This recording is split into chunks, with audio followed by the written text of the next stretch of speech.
sommes tous de grands enfants par des contes. Et je vais demander au conte de Ionesco, non pas le conte C-O-N-T, mais le conte C-O-N-T, à venir me rejoindre en la personne de Jacques Bourgault.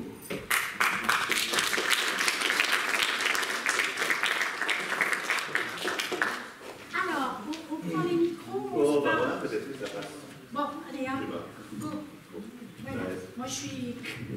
Bon, alors ça, c'est incroyable. C'est vraiment un petit moment. Alors, le souci qu'on a ce soir, c'est qu'on a beaucoup de pièces qui vont se terminer 26 juin, voilà, toute fin juin, sachant que certaines d'entre elles ne se jouent pas tous les jours, tous les soirs. Et c'est le cas, alors vous, c'est encore les recordmen, hein. Oui, puisque vous, ça se joue une fois par semaine. Oui. C'est au Théâtre de la Huchette, c'est le samedi à 16h. Ouais. Et c'est un pur bonheur.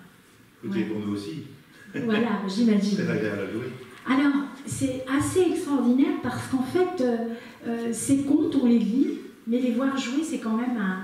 Alors, oui, il y a eu une adaptation par Amélie... j'oublie son nom maintenant. L'essentiel, c'est qu'elle ait fait l'adaptation. Oui, voilà. Et c'est une très très bonne adaptation parce qu'elle est très vivante et elle respecte Marie-France Ionesco, la fille d'Ionesco d'Ivoire, 2-3 fois, elle a beaucoup aimé. Parce qu'il faut savoir que ces contes sont écrits pour la fille. Ionesco a écrit ces contes pour sa fille. Et quand elle avait 3 ans, 4 ans, 5 ans. Et donc c'est plein de l'amour du père pour sa fille. Et ça fait un Ionesco qui n'est pas comme on a l'habitude, qui n'est pas... Il n'y a rien d'absurde, sauf une transformation du langage, des jeux perpétuels. C'est plein d'humour, plein de vivacité, plein de tendresse. Et ce qui fait que le spectacle peut être vu par aussi bien des enfants que des adultes. Et c'est vraiment un spectacle tout public qui est...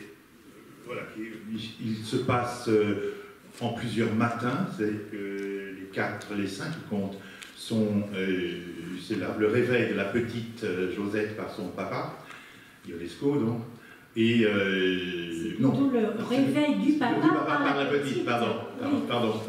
Le réveil du papa par la petite qui s'acharne sur ses parents pour les réveiller.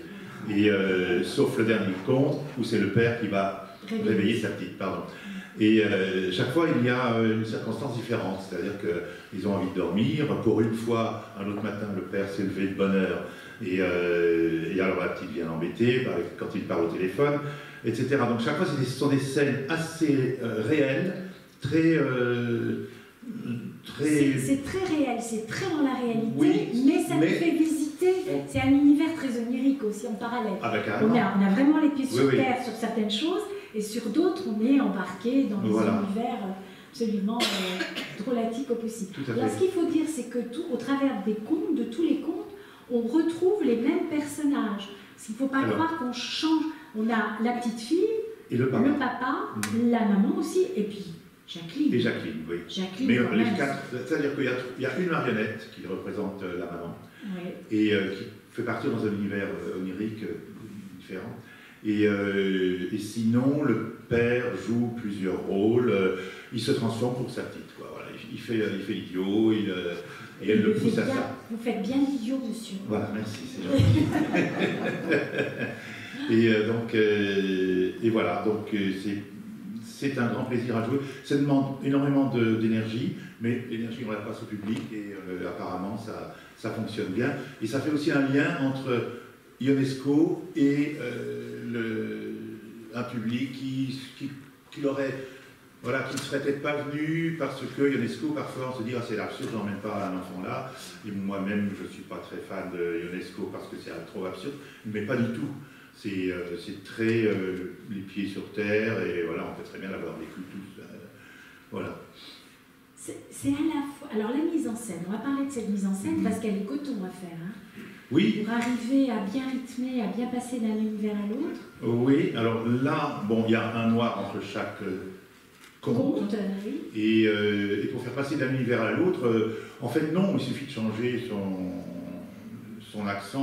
On a un petit accessoire, Moi, je dis que je suis la femme de ménage et que je m'appelle Jacqueline. Et donc, je parle avec un petit diadème sur la tête et du coup, je suis Jacqueline.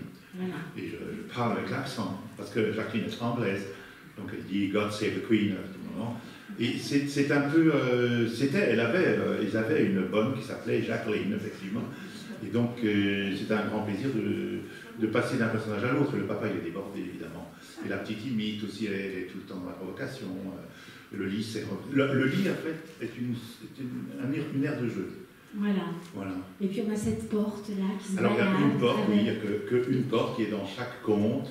Oui. Et qui se met dans une autre position et avec laquelle on a un rapport, parce que la porte fait la limite entre la chambre et le couloir. Voilà. C'est tout. Et c'est comme ça qu'on passe d'un univers à un autre. Oui, voilà. Mais c'est principalement dans la chambre que le père devient fou. Il raconte ses histoires et il est rappelé à l'ordre par la mère. Alors, on a une distribution qui est... on est deux sur le rôle du papa, on est deux sur le rôle de la petite fille. Et donc, Serge Noël est l'autre papa, il est formidable. Et donc, Pauline Vaubaillon joue la petite, et Émilie, d'un coup, je ne sais plus son nom. Émilie Chevrillon. Chevrillon, voilà. Qui joue la petite. Voilà. Et on se partage ça, donc c'est sur toutes les plein de combinaisons possibles, selon la disponibilité, les arrangements.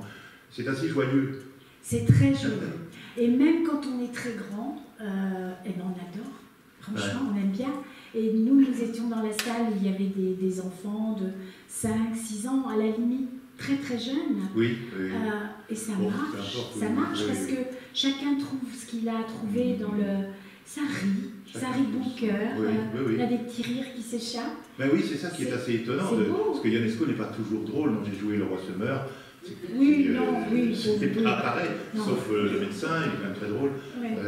Mais c'est un autre, enfin lui, le roi aussi, il est par certains côtés, c'est de l'humour noir. Mais là, on est vraiment dans un univers de farce. Tout à fait. Voilà. Dans l'absurde joli, qui pose prend pas trop la tête. Non, ça ne prend pas la tête, parce que par exemple, quand il dit on ne va pas appeler le téléphone un téléphone, on va l'appeler fromage. Le fromage, ce sera la boîte à musique, la boîte à musique sera le tapis sera la lampe, etc. Donc, on va dire qu'on va continuer à parler, mais en changeant les noms des choses, des objets. Voilà. C'est très amusant. Oui. Les enfants font ça, on a tous fait ça, et on voit nos enfants faire ça. Donc, alors, on a une petite vidéo, normalement. On va lancer, ça va vous donner une idée plus fine du spectacle. Et puis, vous allez voir, très chouette. C'est un des contes où tout le monde s'appelle Jacqueline. La petite fille, le papa, la maman, c'est que des Jacqueline. Tout le monde s'appelle Jacqueline, oui. Voilà. Il faut remarquer qu'il y a quand même, la musique est très importante. Bien sûr. Très joyeuse, communicative, il y a des chansons aussi. Donc c'est un spectacle assez complet, en fait. Voilà. Et puis réussi. Je pense, parce que chaque fois, ça non, mais c'est pas une question, je le dis. Oui, d'accord. Voilà. Après un espace, il faut pouvoir le continuer.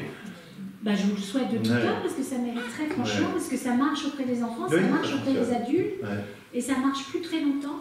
Donc je vous le rappelle, il nous reste 2 dates, samedi prochain et samedi encore. En fait, il en reste qu'une. Pourquoi? Samedi prochain, ne fonctionne pas. Et quelle raison? C'est moi qui ne peux pas jouer. Et on vous a rien dit, vous?